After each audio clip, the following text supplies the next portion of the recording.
Catherine Headows, known as Kate, born to George Headows and Catherine Headows on the 14th of April in 1842 in a place known as Grolay Green in the West Midlands, Staffordshire.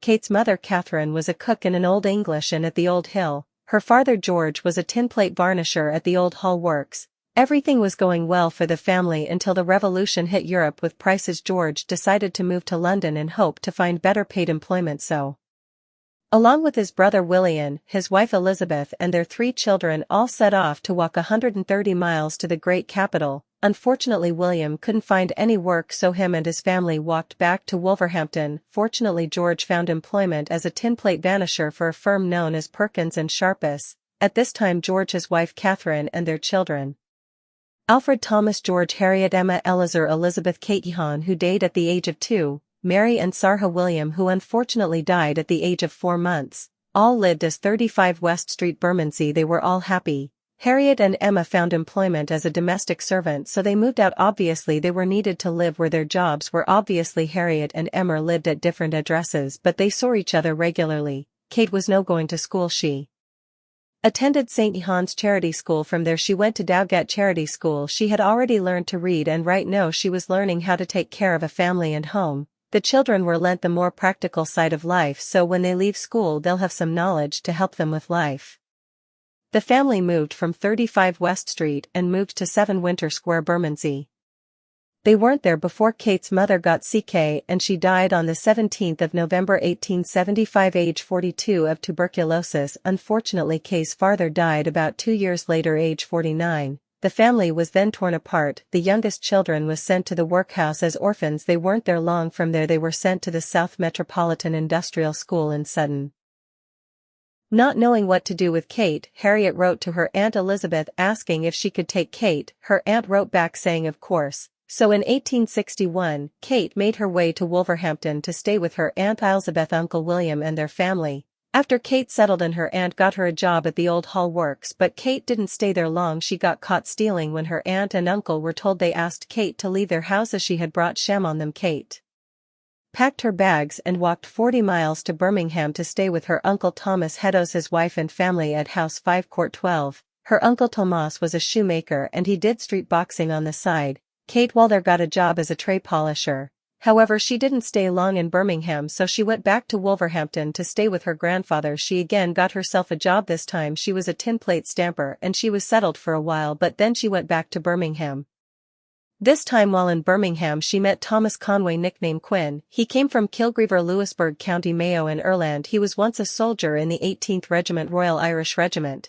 He was sent abroad, and while there he had problems with his heart and his lungs, so he was given an honorable discharge and a pension and sent home. He then came to England and became a chapman, someone who sold things to people in rural areas. Kate and Thomas started a relationship and soon they were on the road together. In 1863, Kate got pregnant and on the 18th of April she gave birth to a baby girl, Annie. In 1866, Kate made a trip to Wolverhampton to watch a hanging. Then she would go home to Thomas, they would write about it and they would sell it. They made a lot of money out of it. They were able to buy a donkey and cart for their business, and a little money was left for them. In 1868, Kate gave birth to a son named Thomas, and in 1869 she gave birth to another daughter named Harriet. They found it hard traveling with the children, so they decided to settle down in London. Thomas would travel around trying to find employment. Kate would stay at home with the children. This she found very hard, trying to make ends meet, as Kate didn't have any money and couldn't get any food. Unfortunately, the baby Harriet died. One day Shed had enough, and she took Annie, who was 7, and Thomas, who was 2, and went to the workhouse for a while. In 1875, she gave birth to another boy. She named him Alfred, and in 1878, she gave birth to Frederick. Because Kate was an unmarried mother, she was known as a prostitute. In 1868, public hangings were abolished, which was devastating news to the peddlers who would attend the hanging and write about it. In 1871, Kate, her children and Thomas lived in Queen Street, Southwark. At this time Kate referred to herself as Catherine Conway. She get on alright with her neighbors and she would do people's washing to earn a small amount of money.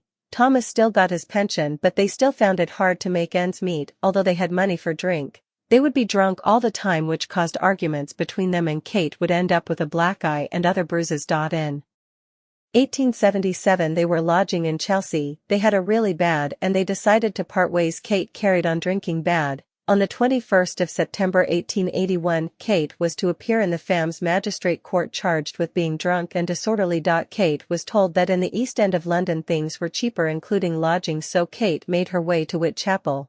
Kate found it really hard to find employment. She had nothing to sell, so she decided to sell the only thing she had, her body. One day she met an Irish gentleman. She got on with him very well. His name was John Kelly. He was a porter at Spitalfields. The couple moved in together at 55 at Flower and Dean Street. At this time she called herself Mrs. Kelly. Kate was still in and out of workhouses, and on the 14th of June 1887, she was admitted to Whitechapel Infirmary with bronchitis. John Kelly went to work, and that evening Kate, as drunk as she could be, she was standing on Prostitutes Island. She was seen by a police officer at 8:30. She was taken to Bishopsgate Station and made to stay there until she was sober. At around 12:15 she was let out. She said bye to the police officer and went 0ff to the direction Houndsditch. PC Edward was on his beat when he came across what looked like a pill of something. Looking closer he could see it was a body of a woman. Her throat was slit open so bad that you could see her spin. There was blood everywhere. When they took a good look at Kate down at the mortuary, they could see she was slit open. Half her uterus along with her kidney were cut out. Her face was identifiable. She had V's cut into her cheeks, her eyelids were missing, and the tip of her nose had been cut off.